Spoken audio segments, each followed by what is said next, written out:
Friction is a force that resists the movement of one surface over another. It can be desirable, but often is not. It's caused by surface rough spots that lock together. These spots can be microscopically small, which is why even surfaces that seem to be smooth can experience friction. Friction can be reduced, but never eliminated. Friction is always measured for pairs of surfaces using what's called a coefficient of friction. A low coefficient of friction for a pair of surfaces means they can move easily over each other. A high coefficient of friction for a pair of surfaces means they cannot move easily over each other.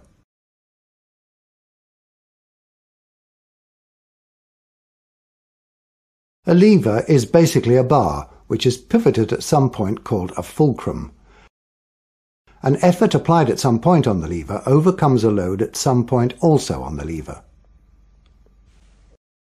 There are three basic types of lever: lever of the first order, lever of the second order, lever of the third order. They each have their own applications. The ratio of load and effort is called mechanical advantage. Using the right kind of lever in the right way allows a user to lift larger loads with smaller efforts.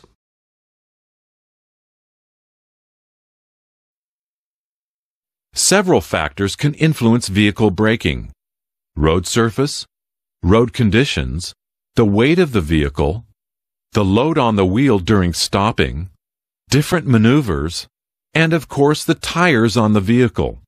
An effective braking system takes all of these factors into account. A basic hydraulic braking system has two main sections: the brake assemblies at the wheels and the hydraulic system that applies them. There is a brake for when the vehicle is in motion, usually a foot brake, and a park brake for when it's stationary, usually operated by hand. Some systems have all drum brakes. Some have disc brakes on the front wheels and drum brakes on the rear.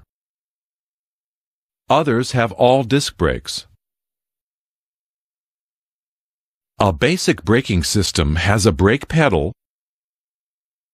a master cylinder to provide hydraulic pressure,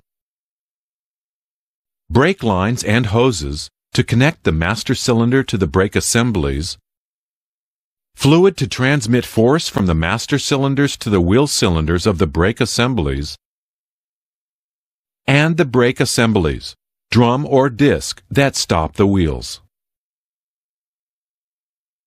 The driver pushes the brake pedal. It applies force to the piston in the master cylinder. The piston applies pressure to the fluid in the cylinder. The lines transfer the pressure to the wheel cylinders, and the wheel cylinders at the wheel assemblies apply the brakes. Force is transmitted through the fluid. For cylinders the same size, the force transmitted from one is the same value as the force applied to the other. By using cylinders of different sizes, forces can be increased or reduced. In an actual braking system, the master cylinder is smaller than the wheel cylinders, so the force at all of the wheel cylinders is increased. When brakes are applied to a moving vehicle, they absorb the vehicle's kinetic energy. Friction between the braking surfaces converts this energy into heat. In drum brakes, the wheel cylinders force brake linings against the inside of the brake drum. In disc brakes, pads are forced against a brake disc. In both systems, heat spreads into other parts and the atmosphere, so brake linings and drums, pads and discs must withstand high temperatures and high pressures.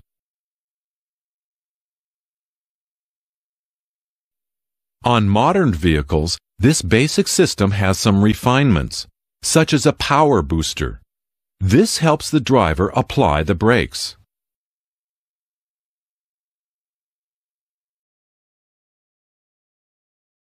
Hydraulic pressure is transmitted through liquid. Since liquid is effectively incompressible, pressure applied to a liquid is transmitted without loss throughout the liquid. In a braking system, this allows a force applied to the brake pedal to act upon the brakes at the wheels. Hydraulic pressure can transmit increased force. Since pressure is force per unit area, the same pressure applied over different areas can produce different forces, larger and smaller. This system has cylinders of different sizes. When the brake pedal is pressed, the force against the piston in the master cylinder applies pressure to the fluid. This same pressure is transmitted throughout the fluid, but it has a different effect on each piston in the other cylinders. The top cylinder is smaller than the master cylinder, so the force it exerts will be less than the force applied to the master cylinder. The middle cylinder is the same size as the master cylinder, so the force from it will be the same too. The bottom cylinder is larger than the master cylinder, and so is its force.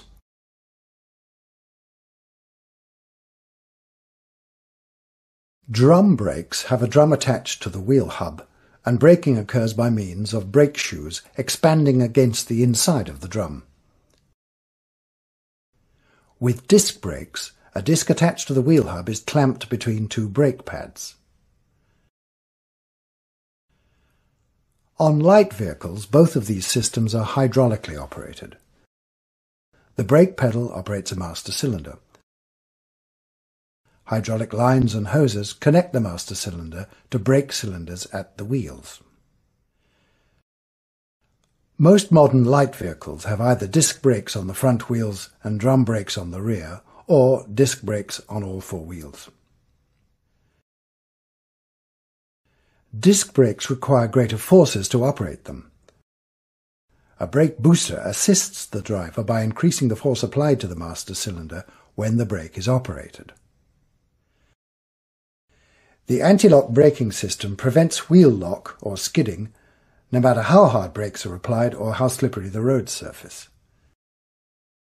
Steering stays under control, and stopping distances are generally reduced.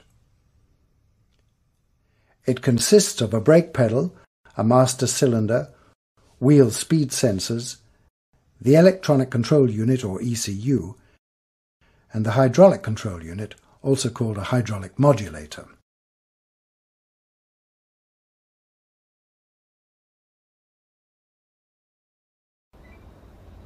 Air-operated braking systems are used on heavy vehicles. Compressed air, operating on large diameter diaphragms, provides the large forces at the brake assembly that are needed. An air compressor pumps air to storage tanks. Driver-controlled valves then direct the compressed air to different wheel units to operate the friction brakes. On articulated vehicles, any delays in applying the trailer brakes should be minimized. This is achieved using a relay valve and a separate reservoir on the trailer. This arrangement also applies the brakes if the trailer becomes disconnected from the prime mover.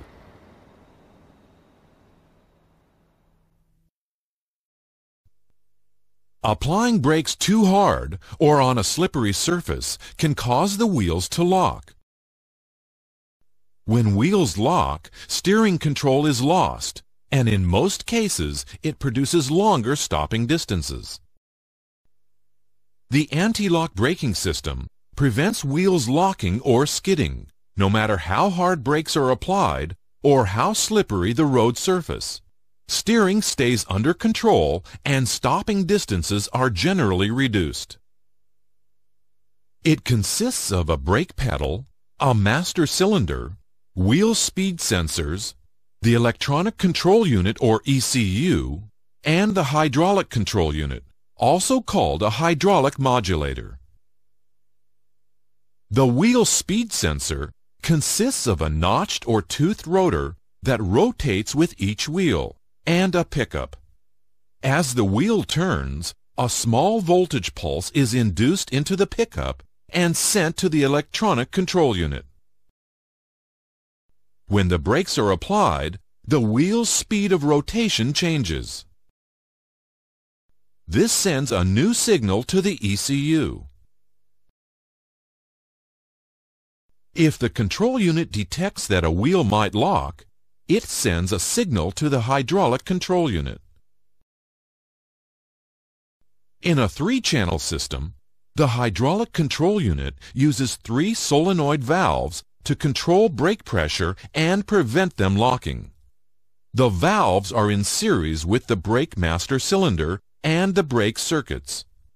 One operates for each of the front wheels, and one controls both rear wheels. At the start of a journey, the ABS automatically checks itself. Any failure in the system lights up a warning light in the dash panel.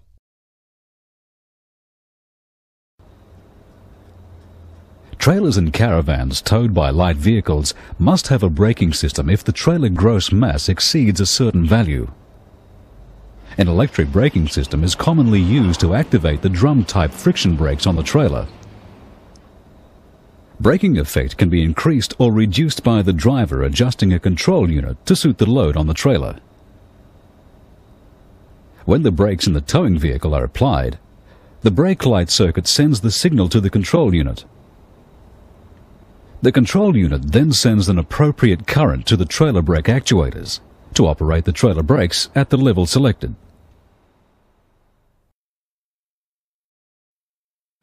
All vehicles must be fitted with a foot brake and a park brake. Most light vehicles use a foot brake that operates through a hydraulic system on all wheels and a hand-operated brake that acts mechanically on the rear wheels only. The handbrake system holds the vehicle when it is parked. Some incorporate a drum brake for the handbrake in the center of the rear disc brake. Others use a mechanical linkage to operate the disc brake from the handbrake system, or separate handbrake calipers with their own pads. Some vehicles have the handbrake operating on the front wheels. This light commercial vehicle uses a single drum brake on the rear of the gearbox as a handbrake. It's sometimes called a transmission brake. On this duo servo drum brake, the cable for the handbrake lever pulls on an actuating lever inside the brake drum assembly. The actuating lever is connected to the secondary brake shoe by a pin and to the primary shoe by a strut. Movement of the lever forces both shoes against the drum.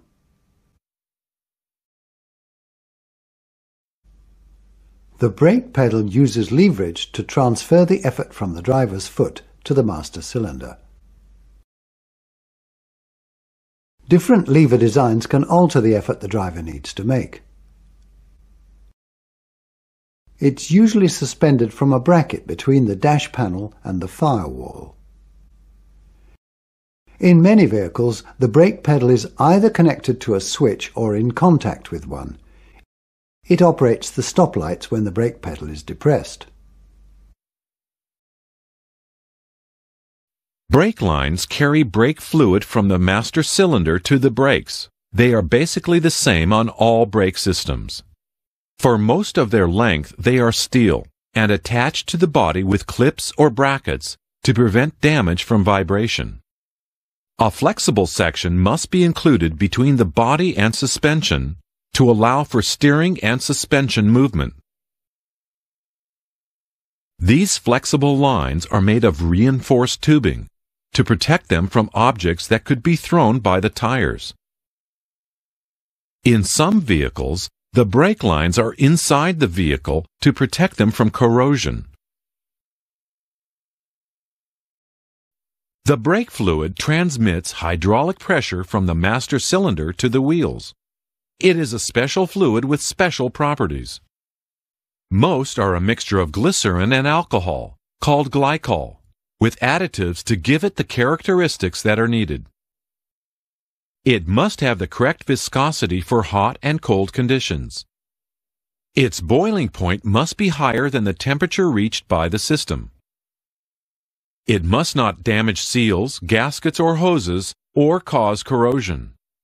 Glycol-based fluids meet most requirements although they do damage paint.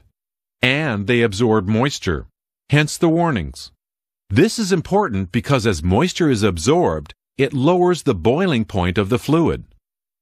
Brake fluid should not be mixed with mineral-based oils or solvents.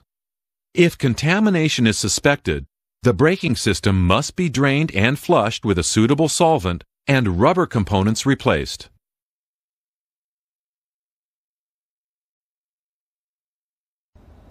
A power booster or power brake unit uses a vacuum to multiply the driver's pedal effort and apply that to the master cylinder. This increases the pressures available from the master cylinder. Units on petrol engines use the vacuum produced in the intake manifold. Vehicles with diesel engines cannot use manifold vacuum, so they are fitted with an engine-driven vacuum pump. The most common booster now operates between the brake and master cylinder. It increases the force that acts on the master cylinder. Whenever the pedal is depressed, the power brake unit assists the driver. The level of assistance depends on the pressure applied.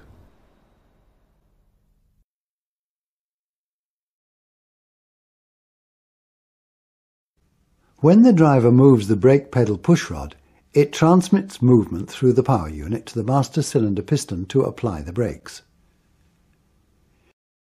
It also operates a control valve that admits air at atmospheric pressure to the rear of the unit. How it works depends on the position of the pushrod. A hose connects the intake manifold to a vacuum check valve on the power unit. With the engine running, the vacuum in the intake manifold is used to evacuate the power unit. This valve is held off its seat and a vacuum is produced in both chambers of the unit. The chambers are separated by a flexible rubber diaphragm attached to the diaphragm plate.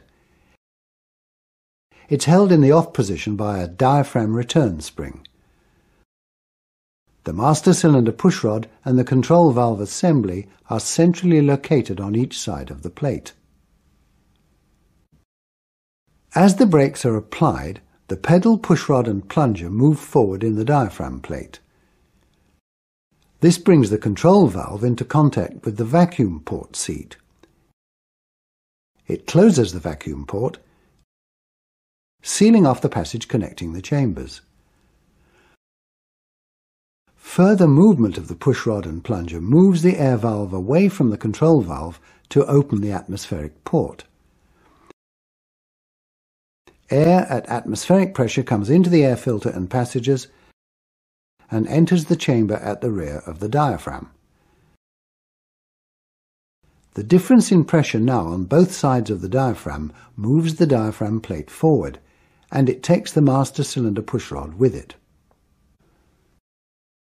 Hydraulic pressure builds up in the brake system to operate the brakes.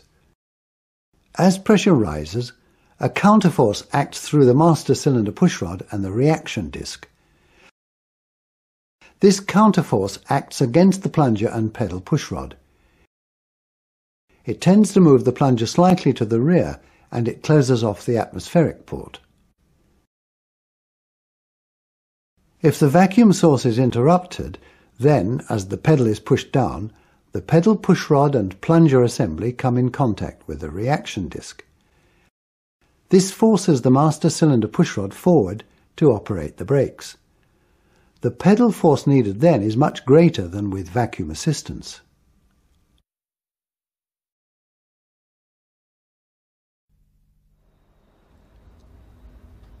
During application, the reaction force against the valve plunger works against the driver to close the atmospheric port.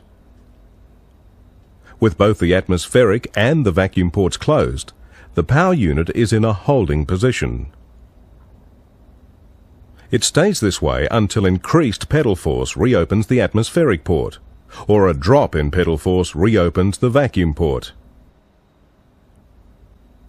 With the force on the pedal held constant, the valve returns to the holding position. But if the pedal is fully applied, the plunger moves away from the control valve to open the atmospheric port and give full power application. When the brakes are released, vacuum returns to both sides of the diaphragm, so the spring releases the brakes. When the engine is switched off or stops for any reason, no vacuum is available. The vacuum remaining in the booster, held by the non-return valve, will provide for at least one power-boosted application. After this, the brakes will still operate, but without power assistance, they require more effort from the driver.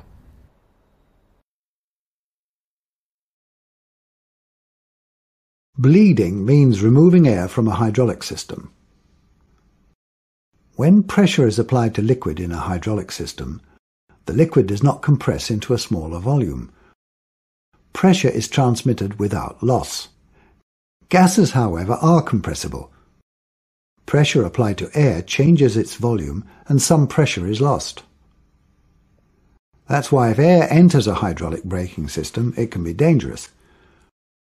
Pressure on the brake pedal will not be transmitted in full through the system to apply the brakes. The brakes will be spongy. Bleeding the brakes means removing this air so that only liquid is left in the system. Modern cars use tandem master cylinders to suit divided or dual-line braking systems. A divided system is safer in the event of partial failure. Fluid loss in one half of the system still leaves the other half able to halt the vehicle, although with an increase in stopping distance. A wheel's braking ability depends on the load it's carrying during braking, so the type of vehicle is a major factor in how its system should be divided. A front-engined rear-wheel drive car has around 40% of its load on its rear wheels, so its braking system can be divided in a vertical or front-rear split. This puts the front wheels in a different system from the rear wheels. If one half of the system fails, the front or the back, there's still enough separate braking capability left in the other half to stop the vehicle. This doesn't work well for a front-wheel drive vehicle. A load of about 20% on the rear wheels can't provide enough braking force to stop the vehicle. Front-engined, front-wheel drive vehicles use a braking system split in a diagonal or X. The left-hand front brake unit is connected to the right-hand rear unit, and the left-hand rear to the right-hand front. If one system fails, a 50% braking capability is left in the other system. Dual proportioning valves maintain optimum braking in each system. A system that partially failed would cause severe braking pull on a vehicle suspension, so suspension geometry is usually revised to counter this. An alternative arrangement for front-engined rear-wheel drive vehicles is an L-split. The front disc brake units have 4 piston calipers. 2 of the pistons on each front unit connect to the right-hand rear, and the other 2 pistons of each unit connect to the left-hand rear.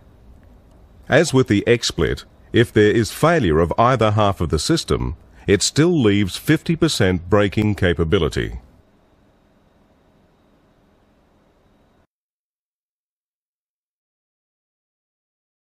Drum brakes were once common on all wheels of light vehicles, but on modern designs they're usually found on just the rear wheels, in disc drum combinations. The drum brake has 2 brake shoes with a friction material called a lining attached. These shoes expand against the inside surface of a brake drum and slow the wheel down. The harder the linings are forced against the brake drum, the higher the braking force that is applied. They can be expanded mechanically or hydraulically. The main advantage claimed for drum brakes is that the shoe mountings can be designed to assist their own operation. This is called self-energizing. Less hydraulic pressure is then needed to stop the vehicle, which is why many older drum-braked vehicles didn't use a brake booster. The main disadvantage of drum brakes is that the friction area is almost entirely covered by lining, so most heat must be conducted through the drum to reach the outside air to cool. With hard use, this can cause overheating and eventually brake fade. Brake fade is the gradual loss of brake stopping power during prolonged or strenuous use. Very high temperatures occur at the brake drum, and that causes a deterioration in the frictional value of the lining or pad material. It's common in drum brakes. Another problem with drum brakes is that it is difficult to get water out of the drum. If a vehicle is driven through water, it takes longer to get the brakes working effectively. 3 brake designs are in general use: single leading shoe, twin leading shoe, and duo servo. Each one uses the wedging or self-energizing action of the brake shoe to assist the lining to grip the rotating drum when the brakes are applied. The twin leading shoe has an actuator for each brake shoe. The actuator can be mechanical. However, a hydraulic actuator is popular on light vehicles. The hydraulic actuator is called the wheel cylinder. This arrangement has 2 wheel cylinders with 1 piston in each cylinder. When the brakes are applied, hydraulic pressure forces each piston to move outwards, pushing on one end of the brake shoe. The direction of rotation of the drum produces a wedging action on both brake shoes, so they are both called leading shoes. This system was once popular on front wheels because it is very efficient in the forward direction. This is due to the self-energizing or self-wedging action of the shoes as the drum rotates. Its main disadvantage is that it's only about 30% as efficient in reverse, so it's usually combined with a single leading shoe arrangement on the rear to provide a balanced system. The single leading shoe system uses a single wheel cylinder with 2 pistons. When the brakes are applied, both shoes press against the brake drum. One shoe is called leading shoe, the other is called trailing. The leading shoe tends to be self-energized, while the trailing shoe tends to be forced off the drum. This arrangement is common on rear wheels, as they work equally well in forward and reverse, so it makes an effective handbrake. They can also have a self-adjusting mechanism. The duo servo design also uses 1 wheel cylinder with 2 pistons. It's a high-energy brake, that is, it exerts large self-energizing forces. The lower ends of the shoes are linked but aren't firmly anchored to the backing plate. This lets the complete shoe assembly float within limits. When the brakes are applied, both shoes are carried around by the drum until the secondary shoe contacts the anchor pin. The self-energizing force of the primary shoe and its wheel cylinder application force is now transferred to the secondary shoe through the lower linkage. Force is then being applied to the secondary shoe from both ends, the wheel cylinder at the top and the linkage from the primary shoe at the bottom.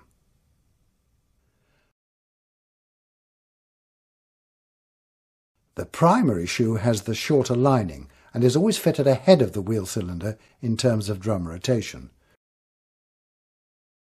It's most important that the shoes are fitted correctly, since it's the secondary shoe that does most of the work. The linings may also have different frictional values. The colours of the retraction springs indicate different spring strengths. This design is common on rear wheels, and it works well in both directions. Drum brake systems need to be adjusted to allow for wear of the lining. If they're not adjusted, pedal travel will be too long to be safe.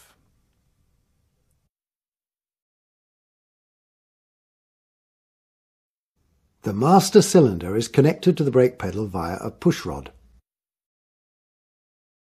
This is a single master cylinder for a drum brake system. Its one piston has a primary and a secondary cup.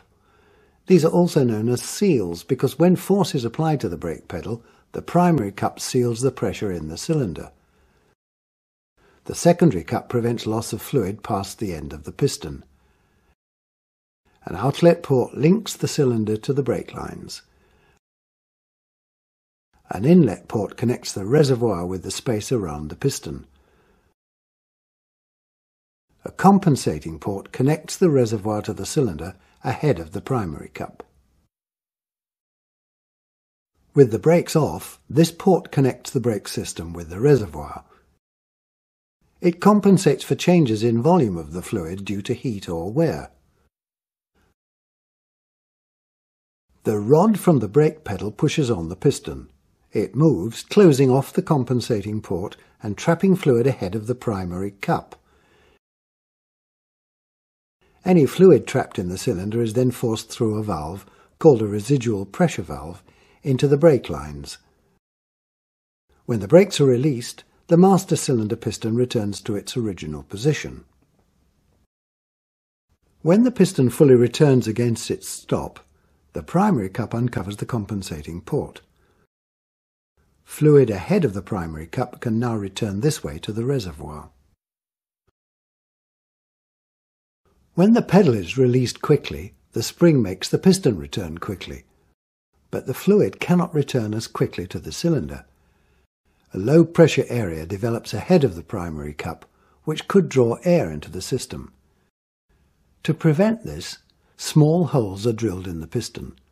Fluid from the reservoir can pass through the inlet port and past the edge of the primary cup. This is called recuperation. When the fluid in the lines returns to rest, its pressure is held above atmospheric pressure by a valve called the residual line pressure valve. The residual pressure helps stop air from entering at the wheel cylinder, and it keeps fluid from leaking out.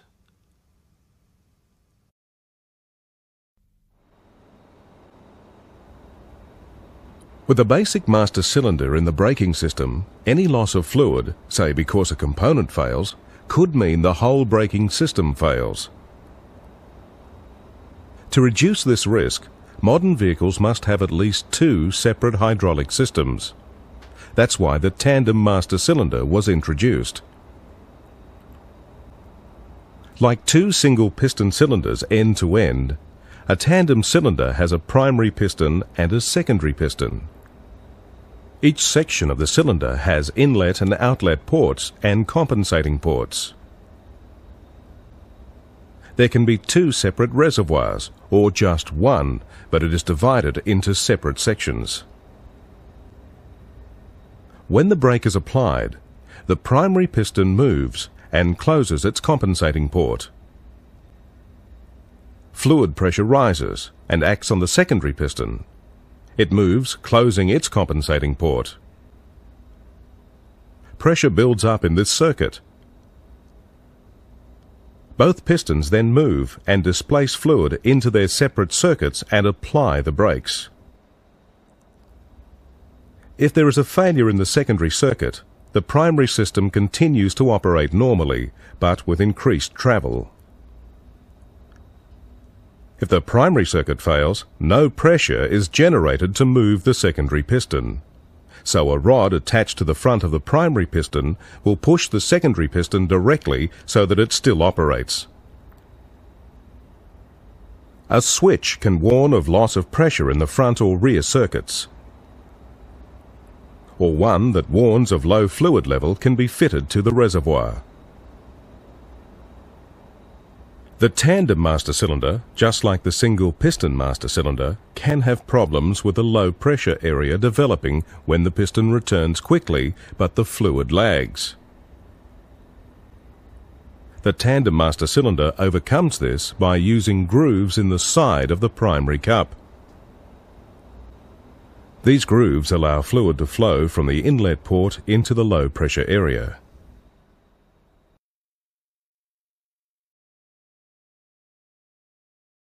The drum brake uses brake shoes that have friction material called linings attached to them. This friction material was once made of asbestos, but concerns about health problems associated with asbestos have led to increasing use of non-asbestos alternatives. Linings can be riveted or more often bonded to the brake shoes. The composition of the friction material affects brake operation. Linings which provide good braking with low pedal pressures tend to lose efficiency when they get hot. This means the stopping distance will be increased. Linings which maintain a stable friction coefficient over a wide temperature range generally require higher pedal pressures to provide efficient braking. This may necessitate the use of a booster.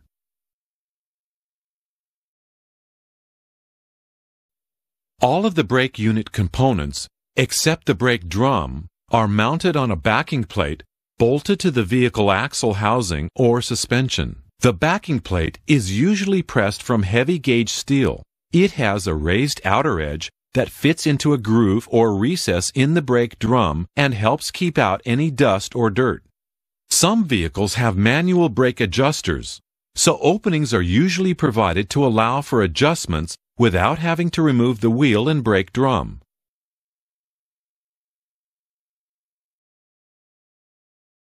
The wheel cylinder is located inside the brake drum and bolted to the backing plate. It converts hydraulic pressure from the master cylinder into mechanical force that pushes the brake linings against the brake drum. Some have a double cylinder with a piston at each end. Others have a single piston with one end of the cylinder closed off. They are usually made of cast iron or aluminum alloy. Some are sleeved with stainless steel to be longer wearing and more resistant to corrosion. The wheel cylinder cups seal the cylinder against fluid loss. They operate under difficult conditions of extreme pressures and temperatures. They may be fitted with a spreader and light expansion spring to keep the lips in contact with the cylinder during retraction and while at rest. This helps keep air out of the system. Most wheel cylinders are fitted with bleed nipples to allow air to be bled from the system after assembly. A flexible cover or boot allows for piston movement and also keeps out dust and moisture.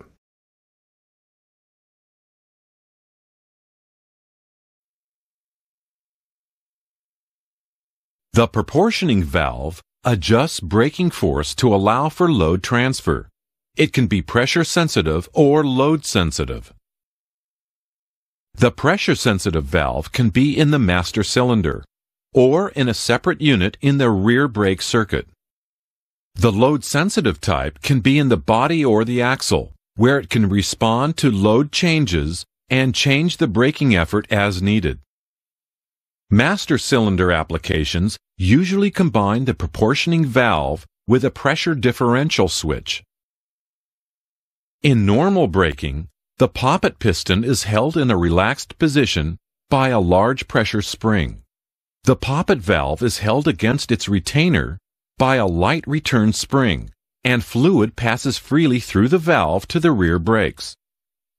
In heavy braking, master cylinder pressure can reach a valve's crack point. Pressure applied to the two different areas of the poppet piston creates unequal forces.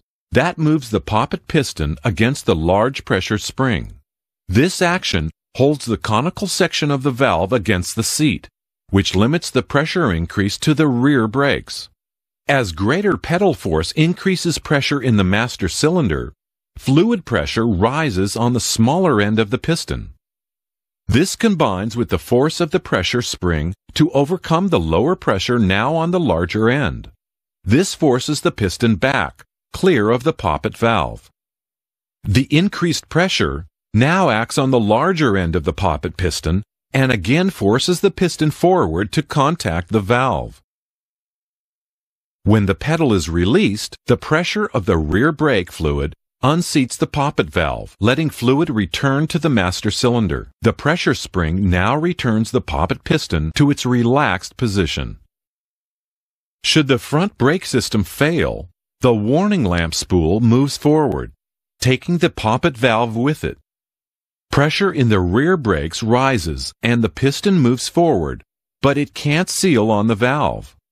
Should the rear brake system fail, the warning lamp spool will move backwards to activate the warning light. The proportioning valve doesn't operate in this situation. On a diagonally divided system, the pressure-sensitive proportioning valve is usually located away from the master cylinder. There is one for each circuit.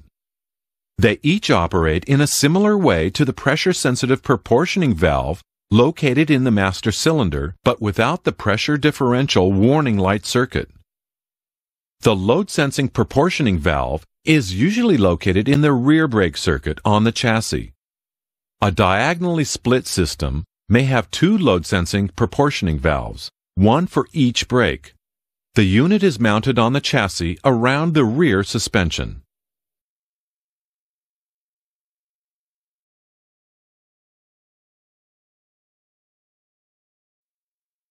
The proportioning valve divides up the braking effort applied to front and rear wheels under heavy braking, according to how load is distributed across a vehicle. The effectiveness of braking force is determined by tire-to-road friction, and this increases as load increases. Applying the brakes causes the front of this vehicle to dip. This causes greater tire-to-road friction on the front tires and less on the rear. This kind of change of load is called load transfer. So, if equal braking force is applied to the front and rear wheels, the smaller rear load can make the rear wheels lock and perhaps skid. The braking force applied to the wheels needs to be adjusted to allow for changes in load.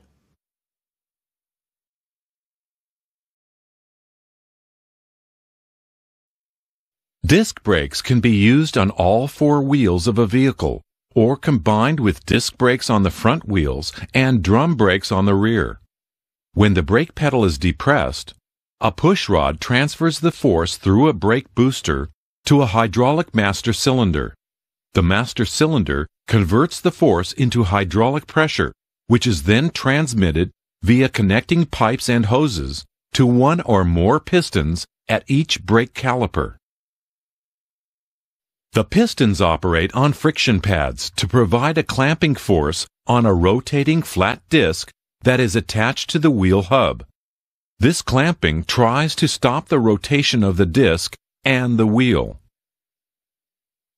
On non-driving wheels, the center of the brake disc or hub contains the wheel bearings.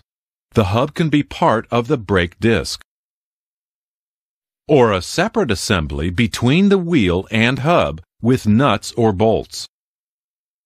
On driving wheels, the disc is mounted onto the driving axle and may be held in place by the wheel. On front-wheel drive vehicles, it can be mounted on the front hub and wheel bearing assembly. The brake caliper assembly is bolted to the vehicle axle housing or suspension.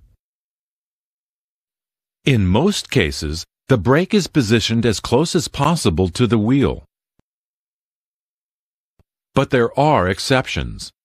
This high-performance car uses inboard disc brakes on its rear wheels. Its makers claim improved vehicle handling for this design because it reduces unsprung weight. Applying brakes can absorb a lot of vehicle energy, so friction between braking surfaces generates great heat. Brake parts withstand very high temperatures. Most of the friction area of a disc is exposed to air, so cooling is far more rapid than for a drum brake. Unlike with drum brakes, brake fade is rare. Because of their shape, discs tend to throw off water. So after being driven through water, they operate almost immediately.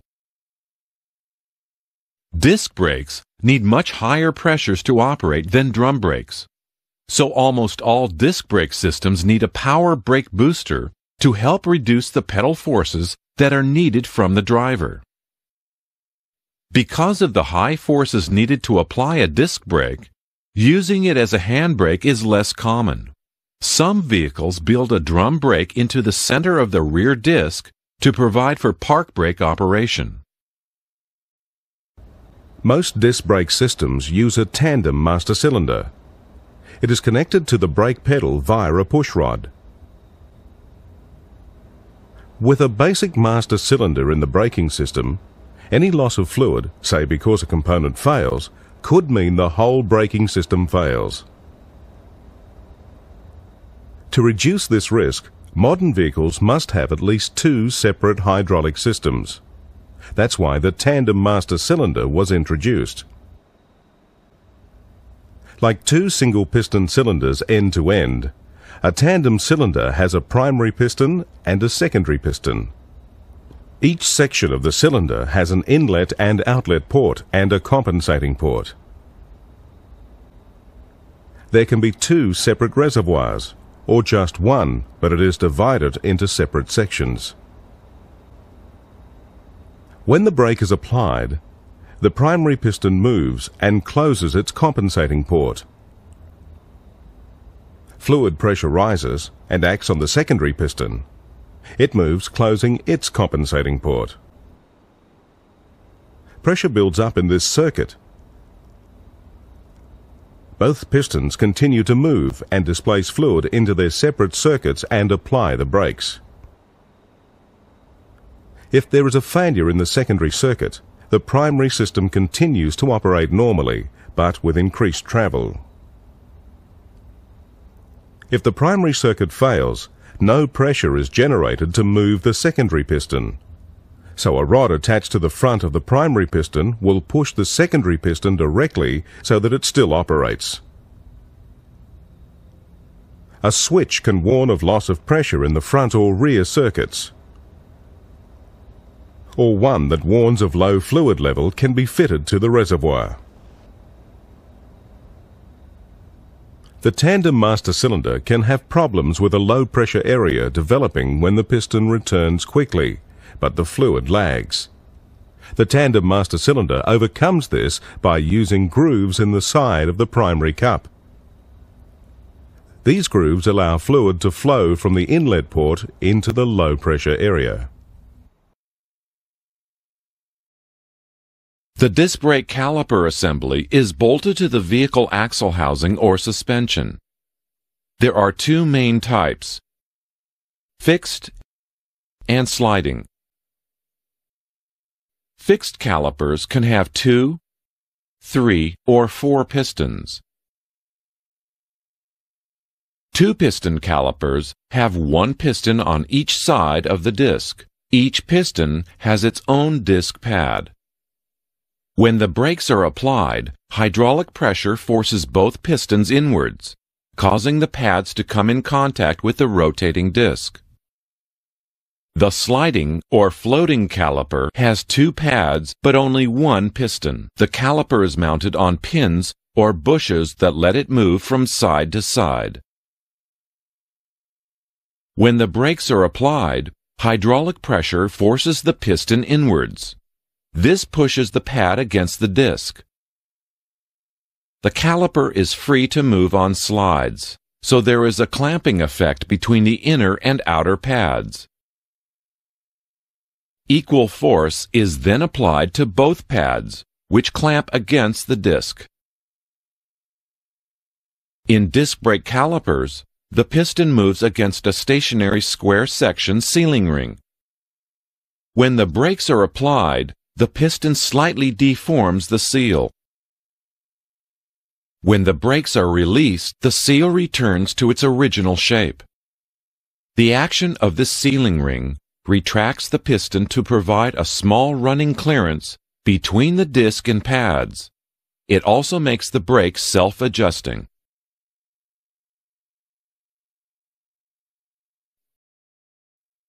The brake disc, or rotor, is the main rotating component of the disc brake unit.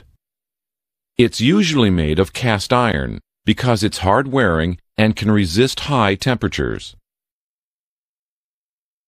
On motorcycles, it is often made of stainless steel.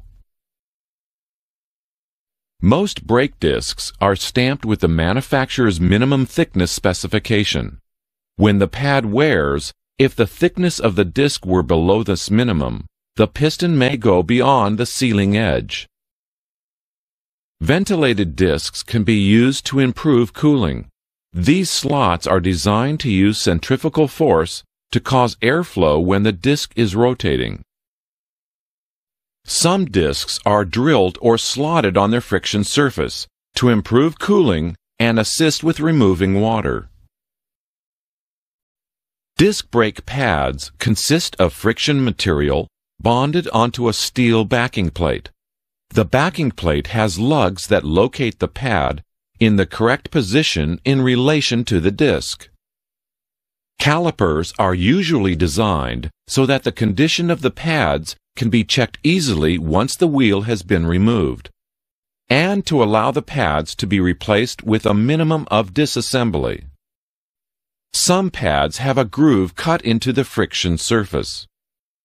The depth of this groove is set, so when it can no longer be seen, the pad should be replaced.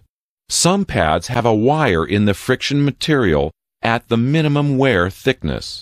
When the pad wears to this minimum thickness, the wire touches the disc as the brakes are applied. A warning light then tells the driver the disc pads are due for replacement. The composition of the friction material affects brake operation. Materials which provide good braking with low pedal pressures tend to lose efficiency when they get hot. This means the stopping distance will be increased. Materials which maintain a stable friction coefficient over a wide temperature range generally require higher pedal pressures to provide efficient braking.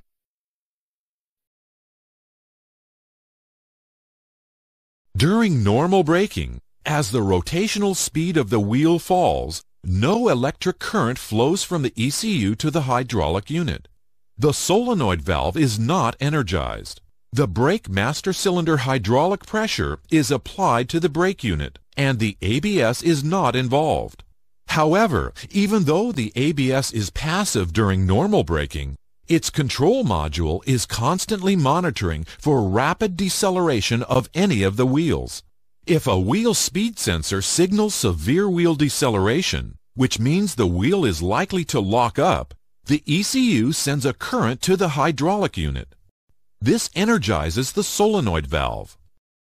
The action of the valve isolates the brake circuit from the master cylinder.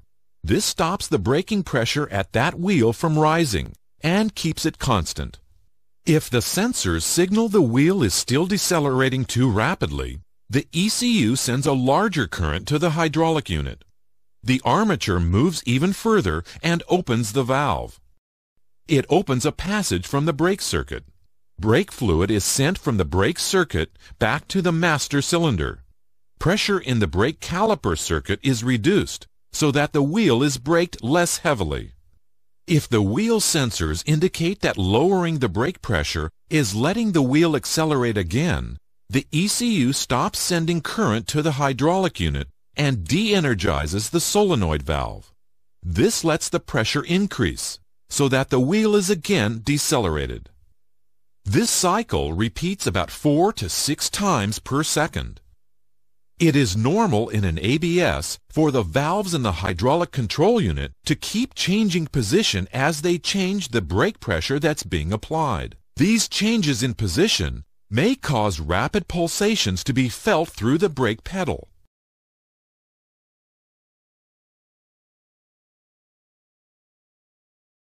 The master cylinder is connected to the brake pedal via a pushrod.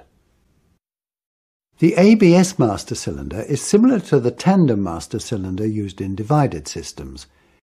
It has a primary piston and a secondary piston. The secondary piston incorporates a center valve. This controls the opening and closing of a supply port drilling in the piston.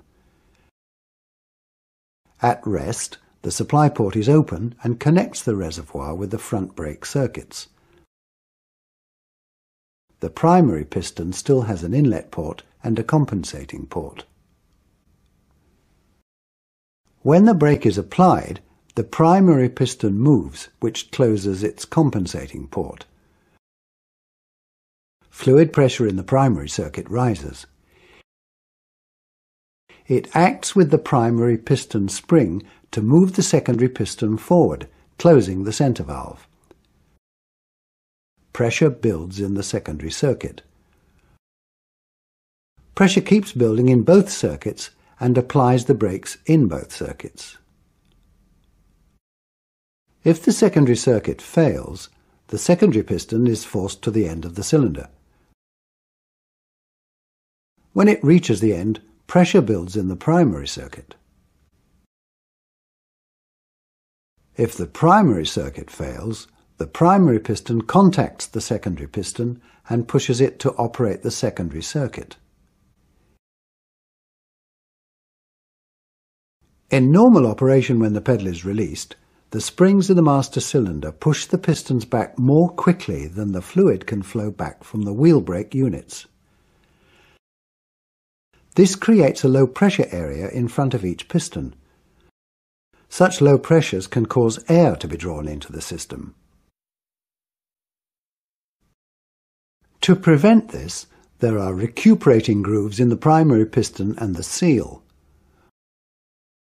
Fluid at atmospheric pressure flows through the inlet port and past these grooves.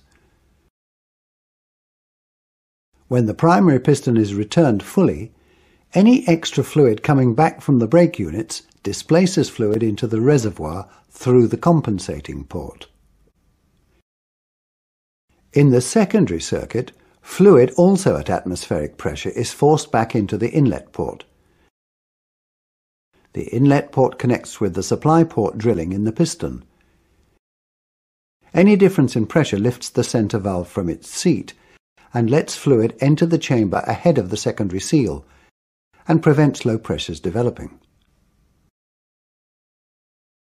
When the piston has returned to the rest position, the seal is pulled off its seat by the action of the link and spring. This lets fluid still returning from the wheel units displace fluid back to the reservoir.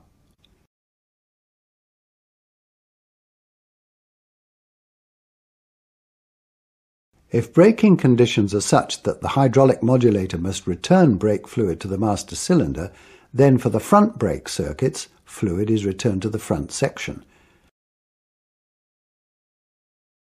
This forces the secondary piston back against the force of the primary piston spring and the rear brake pressure.